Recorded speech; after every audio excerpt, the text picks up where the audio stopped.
It's my high stakes lineup review for the 1500 tournament on DraftKings in week 5. We're starting right now. What's up, guys? Welcome to another daily fantasy sports video. If this is your first time here and you want to become a more profitable DFS player and get better at betting, start now by subscribing to the channel. Make sure you don't forget to hit that notification bell so you don't miss anything else along the way. If you're already a Holkamaniac, you know exactly what time it is. Smash that like button and we'll get rolling. Per usual in the 1500, again, this is only 110 people in this $1,500 buy-in, relatively flat, 40K to first. But the thing that I love about it still, and I'll mention this every week, and I think everyone should be looking for these type of tournaments, it is a 2x min cash. So at least you're doubling your money if you get in the money. I think that that's super important if you're really trying to build a bankroll. And I've had a lot of people still say that, like, what's the point of analyzing this tournament? Like, they're never playing a tournament for $1,500, and it's really just analyzing a small field. There's tons of tournaments on DraftKings you can play. You can literally sort by 100 or fewer people. There's those 100-man tournaments, and maybe you don't think there's near enough upside to play something like that. I get that, but in today's NFL, like, you really want to build your role with things you think are winnable, right? So this week's actually a horrible example of that, with a lot of people's cash teams doing well in the Millionaire Maker. Just seeing some of the ownership levels on guys like Will Fuller, of course, but even like Michael Thomas, the field is getting a lot sharper. I will say that. So I want to look and see kind of some of the differences between the Millie and at the higher stakes for sure, per usual.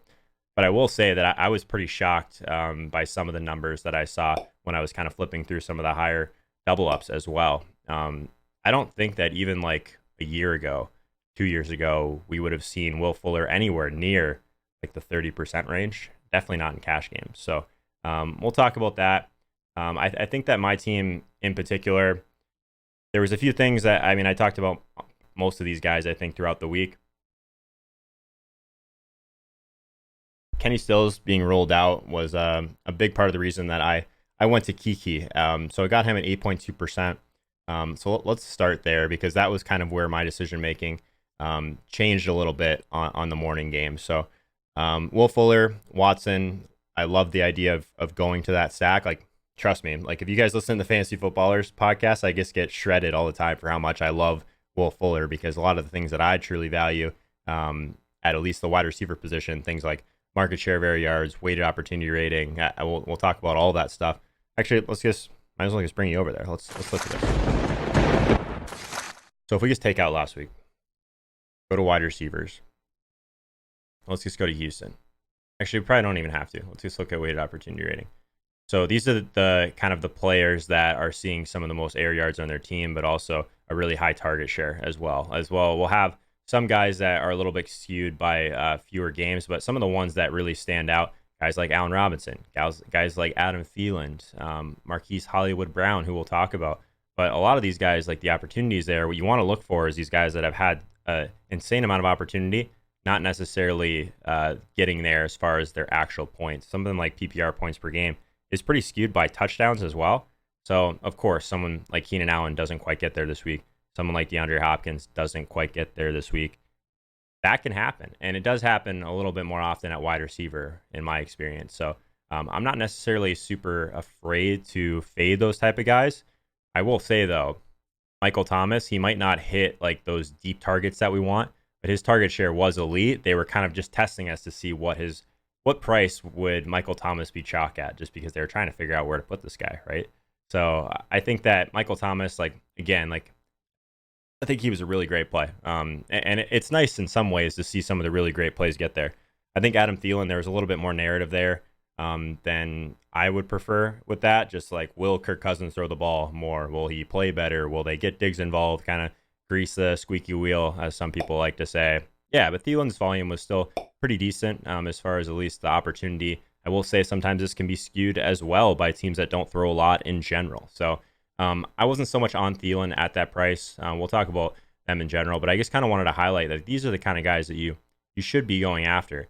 And I will say, if we just even go over to Houston. So DeAndre Hopkins, nice whopper on him as well, but 0.47, that's a pretty solid number for a guy we were getting at 4,800 for Will Fuller. And especially if you think he's going to take over at least some of the targets that Kenny Stills left behind, some of those deeper targets, like having that entire role, it was just a matter of time before Fuller kind of fully popped off. I thought Kiki was a nice kind of leverage play off of that, because these high 8 guys, like these are the guys, in my opinion, that you fade in tournaments when they approach that 25 to 30% range. So it doesn't mean that those guys aren't good plays. That's not really what I'm trying to say, but we're trying to beat people. We're not necessarily trying to construct an optimal team as far as what we think is going to score points. We're trying to beat the field. I think there's a very important difference there. So in tournaments, I still think that fading a guy that has kind of the same prospect, like the same kind of stats, the same type of ownership projection, all of that, like skill set in general, is totally fine in GPPs. So I will say it was a little bit of a different type of thing with Michael Thomas, but we'll get to that. Let's go back over to DK. So someone was asking if I'm buying the Fuller jersey this week. Yeah, so apparently I can just stop. That's the joke we have at the Fantasy Footballers. I was going to buy a Fuller jersey and wear it every podcast until he finally went off. Looks like I can just cancel that order at this point. Yeah, 6,600 was kind of a joke for Michael Thomas. I'm with you there. But let's walk through my wide receivers first. You guys know my strategy at running back. Well, we'll get there. So Kiki, like I mentioned, getting him at 8% I thought was fine. Maybe a little bit more floor than there should have been there with Kiki. Atlanta is an interesting spot, right? They don't tackle very well. We know that. They get beat deep. We know that. But I also think that they pressure a little bit more than they were getting credit for. And there was at least a scenario that Watson would struggle a little bit and kind of have a little bit more pressure. But shout out Jordan in the chat. He kind of put me on this. I think there's a really strong argument for certain quarterbacks kind of adjust to pressure a lot better than others. And you can definitely see and kind of give Watson some kudos, the fact that he has done extremely well as far as his efficiency, his yards per attempt, all of that under a clean pocket, under a kind of when he's pressured. It's really like not that much different, which is something we should be kind of keeping tabs on at least. So even if he was going to see more pressure, maybe we need to start looking more at the quarterbacks and how they adapt to pressure, not necessarily just kind of bucketing everything together. Oh, he's going to see pressure, he's not in play. Oh, he's going to see pressure. Can't play these guys with deep targets. So I think that's something that I want to improve on going forward. I'm looking a little bit more at the quarterback, not necessarily just that they're going to be getting pressured. So I thought Kiki was fine, especially when news breaks later. You normally get some lower ownership, which we did. A lot of people didn't move off of the Fuller train. Obviously, that paid off for them. Auden Tate. So this was a lineup construction decision for me. So let's start with that. So Kyler Murray to David Johnson. Talked about why I like Kyler quite a bit. I do think that his rushing upside is something we still hadn't seen the complete ceiling from. You can make an argument that we did finally see it when they played Carolina a couple of weeks back. But, I mean, 25 points. Guy doesn't even throw a passing touchdown. I love that. I mean, he was not exceedingly cheap by any means, but getting access to the Cincinnati game, I wanted to get that somehow. So I did love David Johnson. I mean, he's 40% owned in this tournament. David Johnson in the Millionaire Maker was actually the highest owned player, right around 30%. So still, as the highest owned player in the Millie, David Johnson was still higher owned at the higher stakes. So I thought that there was a chance that he would see that type of volume that Christian Kirk left behind, 7,500. If they were going to get David Johnson more involved, that would have been great. Obviously, only 3 catches.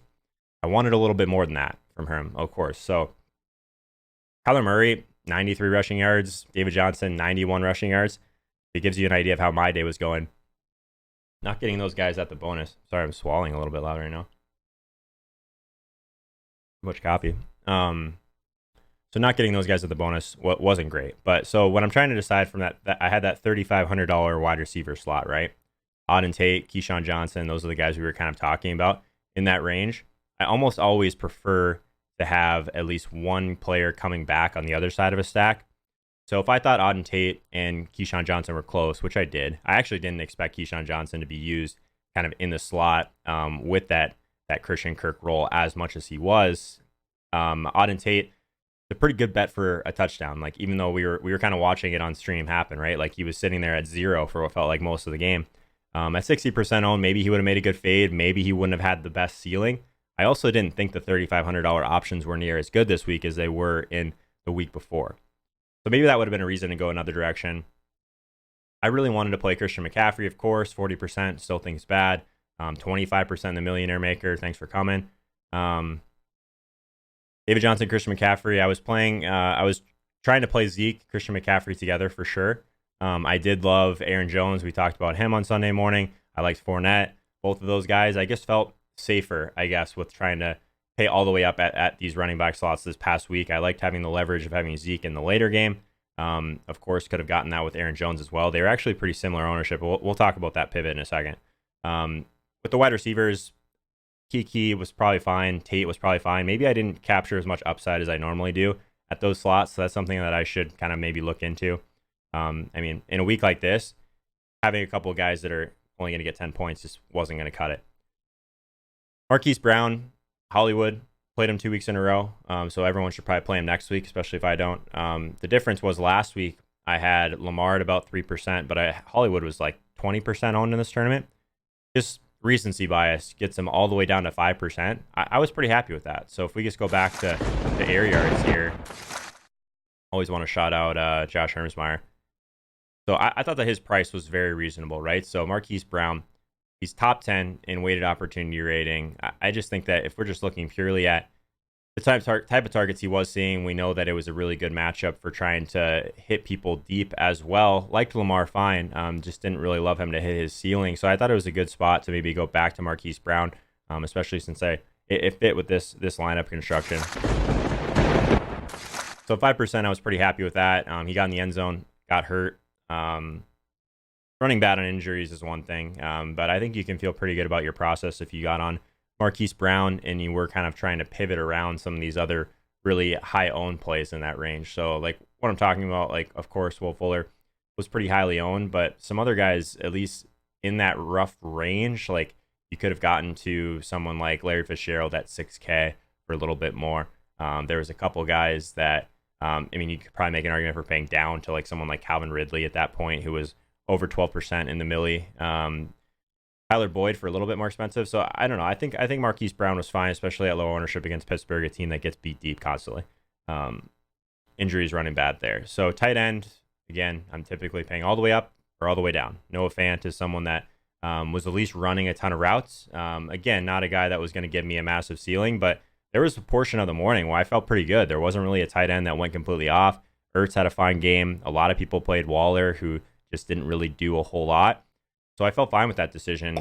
Getting him at 9% in this tournament was pretty good, but it wasn't the afternoon game. I don't know if there was a direct pivot there, or maybe Jimmy Graham, so it probably wouldn't have mattered tons anyway as far as that. There wasn't like a real pay-up option there either, but before we get to the late swap thing, Eagles defense at 3.6%. Before the game even started, I was just absolutely kind of doing cartwheels when it came to that. So it's like, this defense, I get it. At that point, a lot of people are just paying for the Patriots.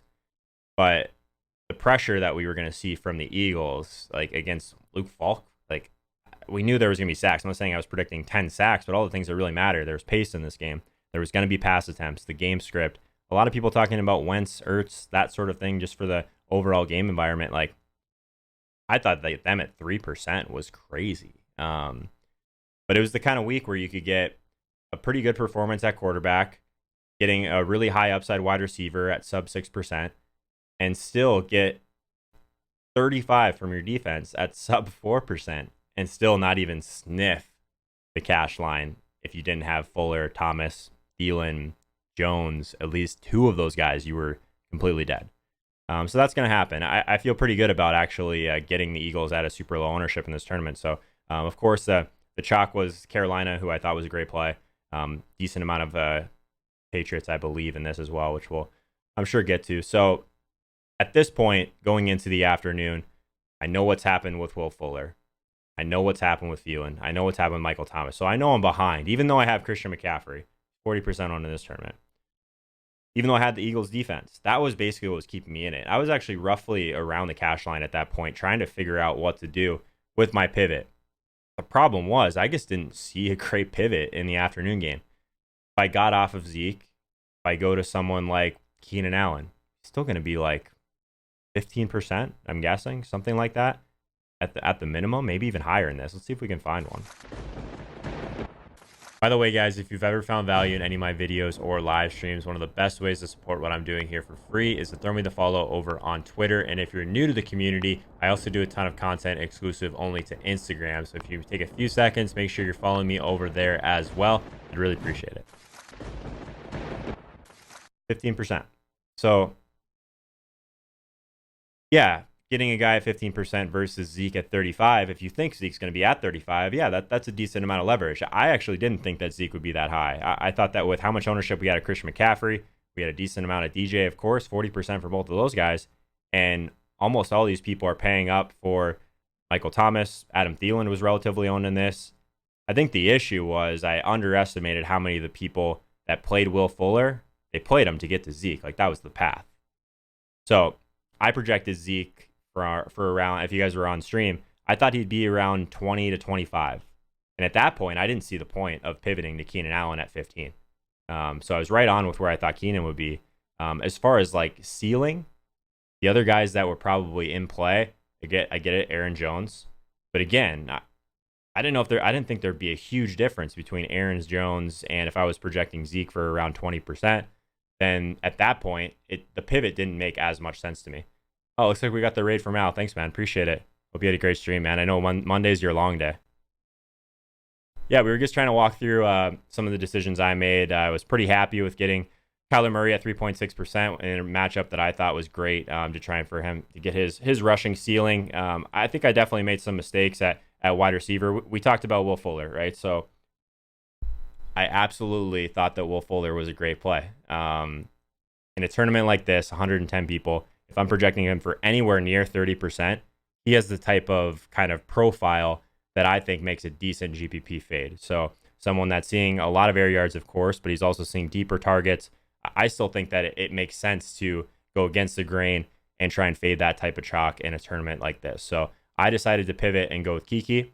I do wish that, of course, that I would have maybe made a different decision with my late swap, which we're kind of talking through. I think that was one of the really hard points of the slate is I didn't really love a lot in the games later on. Of course, I loved Aaron Jones, but the ownership, the projections that I was looking at, I thought Zeke was going to be closer to 20 to 25. If Aaron Jones is 15, there's really not a lot of leverage there regardless. So that, of course, like if I just sort of played Aaron Jones instead of Zeke, I'm sure a lot of people have this story. Would have, I think, basically been right at the cash line here. I haven't kind of crunched the numbers to see if I would have made it there, but regardless, Noah Fant was just a pay down play for me. He's running a ton of routes. We know how important that is for tight end. So I didn't have a ton of flexibility here as far as what I could have done. I think kind of looking into it a little bit more, one that would have made a little bit more sense was pivoting to someone like Amari Cooper, pivoting off of Zeke. So if we think that Zeke is going to carry a ton of ownership in this game, how does it go wrong for Zeke? Maybe Amari Cooper scores 2 touchdowns. Maybe he has a big game when everyone thinks that it's the Zeke game, something like that. So I think when you're trying to think through your pivots, you have to tell yourself a story that can have you pass some of the teams that are ahead of you, right? So I was still in a pretty decent spot going into that, even without Fuller and without Thomas. The McCaffrey and then obviously the Eagles defense at 3% was great. Almost always trying to get a little bit different at defense and kind of leverage there where I think there's a ton of variance typically. So yeah, I think that's kind of where my thought process was. Kind of a long-winded version of it. Running bad with the Marquise Brown injury was tough, but I still think that going back on it, you should be getting aggressive with those pivots. You have to give yourself a chance. I'm not sure I did that, to be completely honest. I think that I should have been more apt to just leave a bunch of salary on the table. And when you miss on ownership, it's never good either, right? So even by the 10% that I projected Zeke for, that makes a really big difference on trying to decide which direction I could have gone. I will say that just not having a ton of flexibility in general, like I only had the tight end slot, I only had the flex spot. It's not great, and it sucks the way that the schedule was, that there was only 2 games. Like I would love to have had a wide receiver slot to just kind of pivot to someone that maybe would have had at least some upside at low ownership, someone like Mike Williams, someone like Cortland Sutton. Like both of these guys were probably sub 5% in this tournament. Could have made a little bit more kind of at least different types of teams at that point. Considered going all the way down to Austin Eckler. Just ends up getting a ton of targets in that game. It felt like there wasn't enough leverage there to make the play. So I don't want to beat that to death. I will say that, yeah, someone in the chat was asking about air yards. That's one of the things I was just walking through before this. So I use this a lot.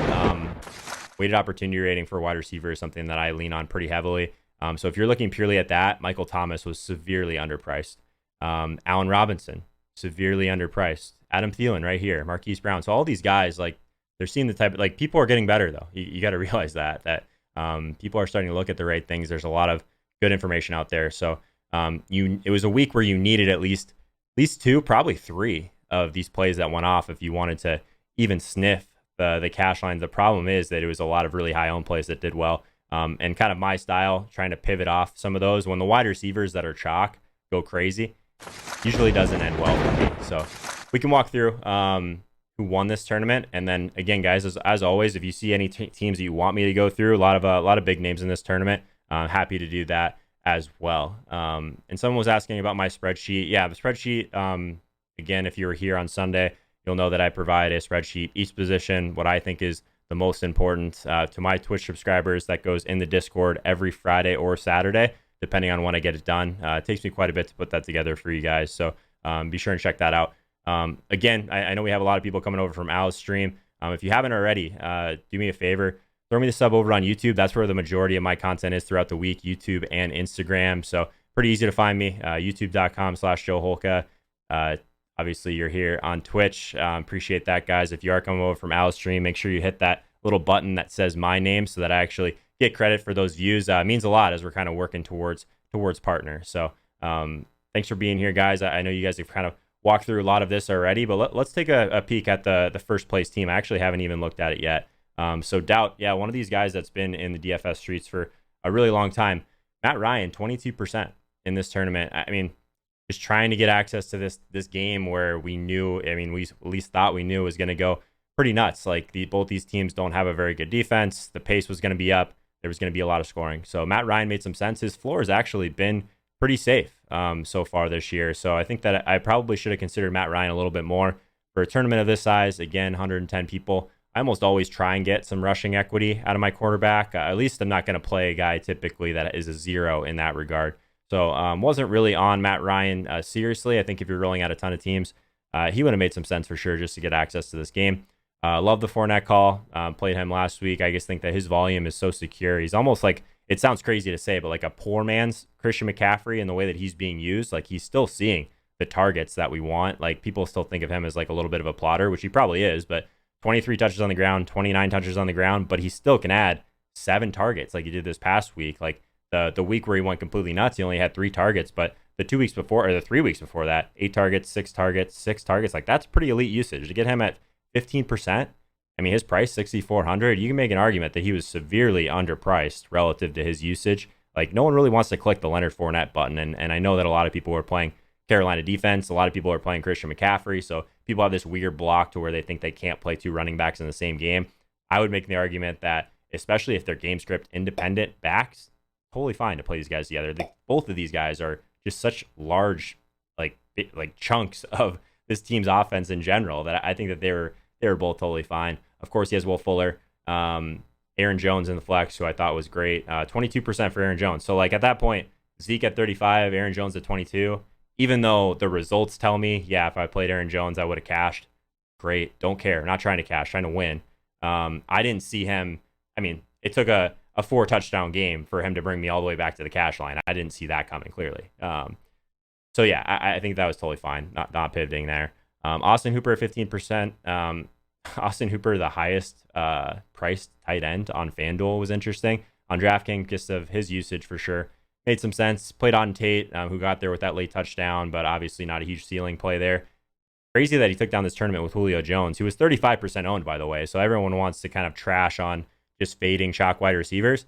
This is what can go wrong. Julio Jones, 35%. He's 7,700. The great part about playing these small fields, though, you're not out of it. You don't need that 300 score to win this thing, which is great. That's why I prefer you can make mistakes. You can make what you think are the best plays still, and still get bailed out every now and then. I actually love what Doubt did. He got the Chargers at 5%. Love that. Talented defense at low ownership gives you, I mean, I'm not sure if this was a late swap. If it was, kudos to him. But getting them at low owned in the later game, love that. Yeah, I mean, I don't have a whole lot more to say about this game. I think that it was pretty decent correlation there. Matt Ryan to Julio and then bringing it back with Fuller. Nice. If you have anything else in the chat here that I missed, is Zeke no longer the 20-plus carry beast like in 2018? So I'm trying to be careful about getting roped into such a small sample so far this year, but there's really not, I mean, you can make the argument that Zeke hasn't been that guy so far, especially in the passing game. Like, again, everyone wants to talk about that, but I mean, another game with 4 targets, 2 catches. Like that's not the ceiling we're looking for. We're just talking about Leonard Fournette with his 7 targets, 6 targets, another 8 target game in there. Like, I don't know. We're gonna have to monitor this, right? There, I mean, since he's been back, 3 of the 4 games, he's at 4 fewer targets. That's not a player that should be 7,700 or whatever he was, 8,300. Yeah, I mean, I think that Zeke probably could have ran a little bit better here. I mean, he was still totally fine, of course, but at that price and with the smashes that we already had on the slate, he wasn't going to bring you back. That's for sure. You give daily sheets for NHL material. Yeah, as of right now, so I do a ton of NHL content. If you guys are into other sports as well, I have a NHL DFS course that just went free. I just went live for free on YouTube. Have pretty much a course for every sport at this point. The NBA one is going to be going live this week, so if you hit that notification bell, it'll let you know when those videos go live. But yeah, I'm thinking about doing a daily sheet for NHL. It's a lot of work though, man. I'm trying to figure out the best way to kind of do that efficiently. But yeah, it's possible. I have no idea to determine if a contest is worth joining or not. Yeah, I mean, for me, I prefer the small fields. Doesn't mean it's right. It's just the type of kind of play style I have. I will say that every lineup that I build on Sunday morning, I still throw in the Millie Maker just because I can't mentally get through that if it was to go crazy. How do you break past the min cash line when hand building lineups? I'm not sure what you mean, man. Which contest is this? This is the 1500 on DraftKings. 110 people. Think of it more of a small field GPP. The stakes don't matter.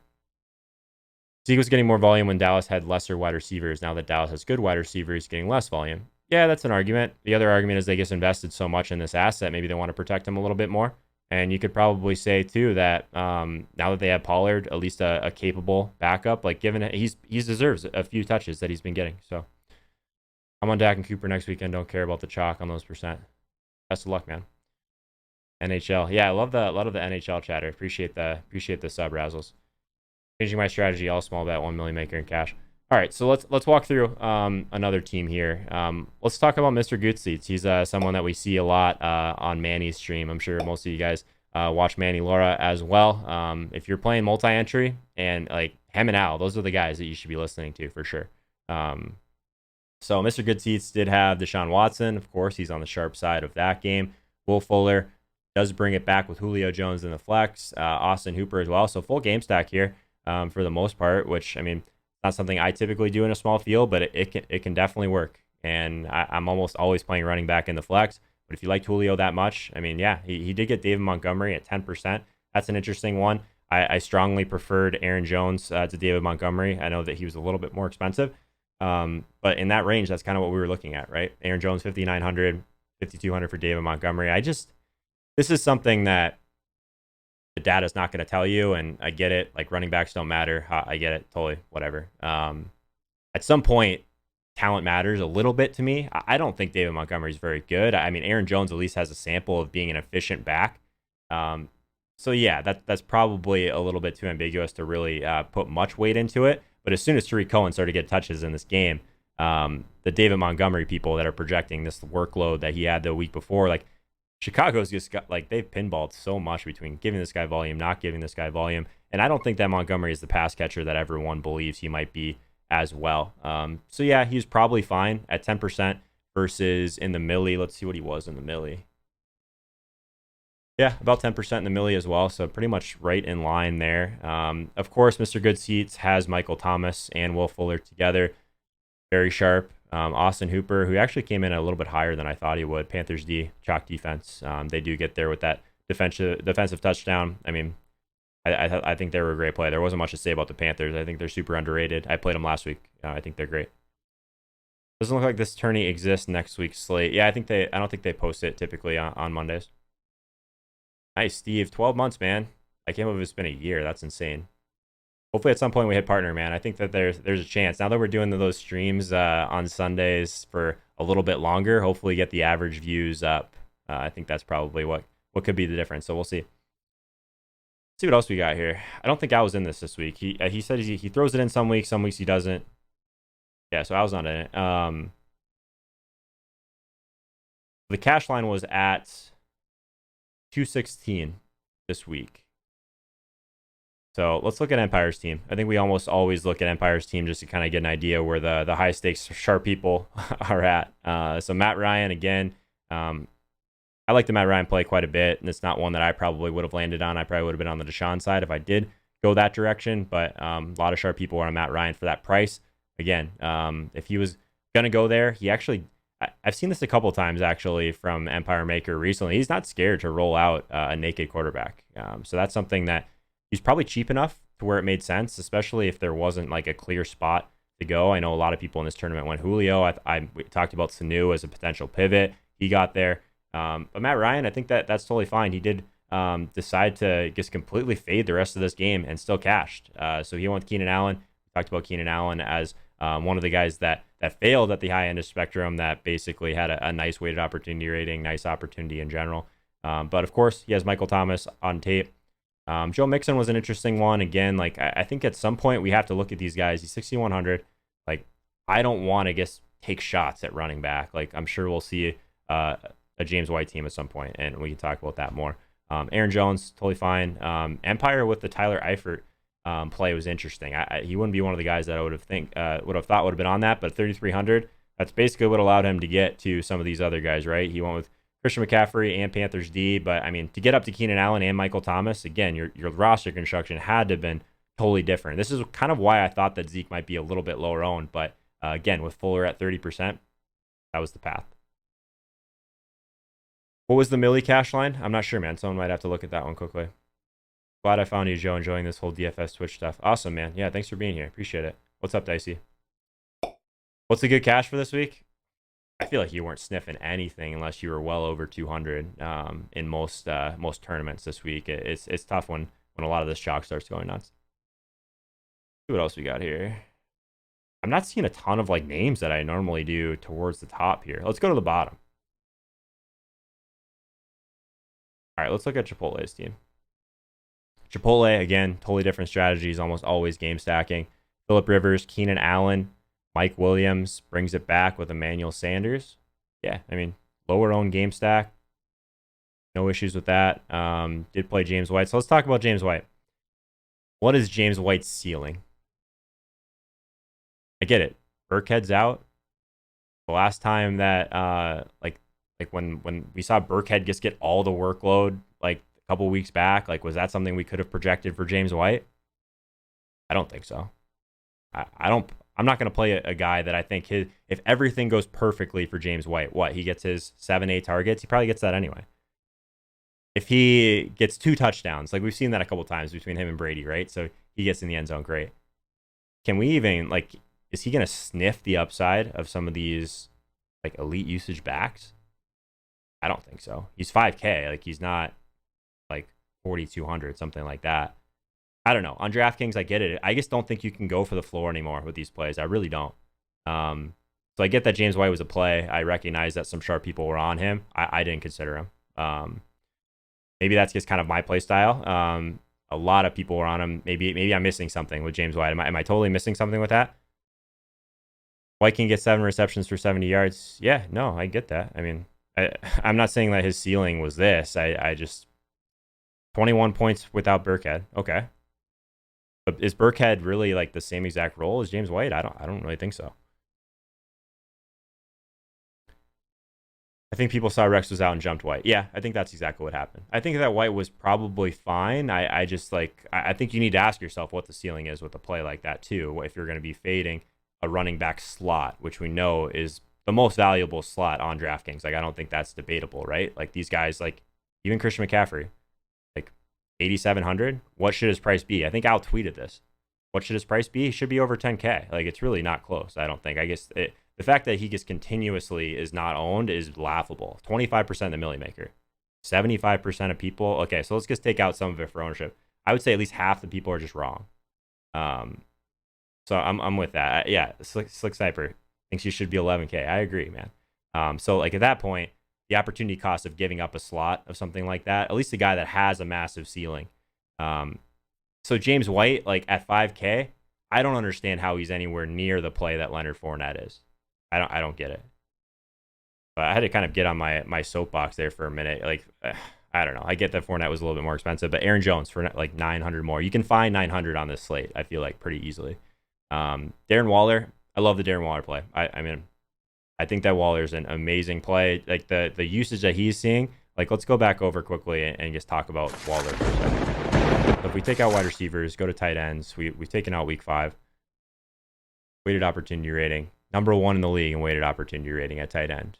And if you're looking at things like routes run, yards per routes run, it's literally Darren Waller at the top, Mark Andrews, like those type of guys. I will say that now that Golden Tate's back, I think that hurts Evan Ingram a bit at being at kind of the ceiling of these tight ends. Darren Waller is a fantastic athlete as well. I have no issues with that. I will say that I was down a little bit on Waller going into the environment in the Vikings week where he just went nuts. So, yeah, Steve makes a really good point. I guess maybe do we need to be worried about these other tight ends that are catching passes? I think that's just Waller running bad for sure. And yeah, Razzle, I think that Hooper was fine as well. I just think that if we're looking purely at an athlete, a lot of people, I think that made it to Waller. I don't think you really have to reevaluate your process too much there. Waller in the Millionaire Maker, 10%, 23% at the 1500 level. So I think that a lot of times that can kind of show you where some of the better plays are. Let's look at JM's team. He's always got some kind of contrarian takes. Joe Flacco, okay, to Emmanuel Sanders, to Cortland Sutton. Okay, got there with Cortland Sutton. Cortland Sutton at 8%, by the way. I thought he'd be much lower than that. He does break that huge touchdown play. That was great, but the leverage there I thought would have been a little bit better. Jimmy Graham only at 7%. Doesn't get there. Yeah, so there wasn't anyone on the other side of this stack, which is interesting. But double stack with Flacco, Sutton, and Sanders allowed him to get up to David Johnson, Ezekiel Elliott, Leonard Fournette. He did end up fading Christian McCaffrey in favor of Curtis Samuel. I don't mind the Curtis Samuel play at 6.4%. He's another guy that's just seeing a huge market share of air yards for that Carolina team. So I think he was fine, especially at that type of ownership. Definitely the lowest owned piece of that game outside of maybe your Chark. I'm not sure what Chark ended up being. We'll see if we see one of his teams along the way here. But yeah, no, I have no issues with this team. I'm not playing Joe Flacco. But if that's kind of your style and you want to kind of really stack up a low-owned stack at a cheap price, like Flacco was, what, 4,700? Is he really that much worse than some of these other guys at the low end of the salary spectrum? Probably not. Interesting. Patriots at 10%. I actually didn't realize that. Not many people paid up for defense this week. Greg Olsen was a huge bust. Yeah, he's still a guy that's running a ton of routes too, so that's unfortunate. Let's see. Unsure if you touched on this, but people recommend just fitting whatever defense fits, but Patriots and now Eagles this week as high-priced defenses are needed in GPP. Yeah, so I think that you have to be cautious to just rope in, this is the slate, this just happened, I have to do this, this is what's optimal. I think you have to think about each and every slate. I do think that most slates, you should have an option for each tier. Like a high-priced option that's your favorite, maybe they're in a great spot. A mid-priced option that you really like, they're going to get pressure, there's going to be a lot of pass attempts on the other side, and then find a really cheap defense. And then just see what roster construction leads you to. And really, honestly, I think that more often than not, paying down is still the way to go. I get it. Like the Patriots defense might be generational. Hashtag generational talent. The Eagles defense, I guess, thought was an amazing spot. But, you're just looking at this. Patriots D at 10%. Again, I had the Eagles at 3%. Like a lot of sharp people are still not paying up for defense. So I think it's something that's slate specific. I don't think you can really just put it in one bucket. Got the Steelers at 2,100 and made a better lineup. Eagles were nice, but I had money to get up to CMC, Zeke Thomas. There you go. Yeah, that's what I'm talking about, Flash. That's a really good point. So what it allows you to get in the rest of your lineup is what you should be focused on, in my opinion. So in this specific week, since I had already decided that I was going to pay down all the way at tight end, had a little bit more to spend at defense, which obviously didn't work, but you needed, again, a couple of these massive scores to really get there anyway. So I actually don't have a big problem with most of the decisions I made this week. How much was Fant? Fant was 2,800, and he was top 10 in routes run on the slate. Not a great total there. I know one thing that we do really want to focus on at tight end is a higher team total. We know it's a lot more touchdown driven than a lot of positions, but Noah Fant running a ton of routes. The week before, he did score, but I think he was even in play the week before just for that reason. Six Snipers talking about Jared Cook. Yeah, if you do want to kind of go on the matchup side of thing, it was a decent spot for him for sure. I try not to really focus as much on matchup as maybe most people. I think that this early in the season, it can get you on some maybe suboptimal plays that you might think are a little bit higher equity than they really are. Let's walk through a couple more here. A couple more good teams. Let's look at Wakey's team. He's almost always up here. Andy Dalton at 13.6. Again, just trying to target that Arizona and Cincinnati game. He did go with Boyd, David Johnson, Auden Tate as well. So yeah, almost a full stack of that game, bringing it back with DJ. No issues there. Dalvin Cook, Christian McCaffrey really paid up for running back. Love to see that. Panthers D. I mean, you can make an argument that they were one of the highest equity defense plays at 2,600. They're just underpriced again, which I'm not really sure what the deal was with that. He's on the sharp side of Will Fuller. Not shocking. Tyler Boyd gets there, 31. I thought that he was a really good kind of leverage play off of Auden Tate. Didn't kind of mess around with many teams with both of them, since I probably wasn't playing Andy Dalton. But if you were going that range, it made some sense. He paid all the way down at tight end with Sprinkle, 2,500. Again, really similar roster construction that I went with, to be honest. But got there with Fuller, of course. So yeah, nice team from Wakey this week. If you want to learn more about how to be a profitable daily fantasy sports player and better, start now by hitting the subscribe icon in the bottom right hand corner so you don't miss anything. Be on the lookout for all of my DFS content, starting with this NHL course that just went live last week. I think you guys will really enjoy it. Thank you so much for watching, and I'll see you guys next time.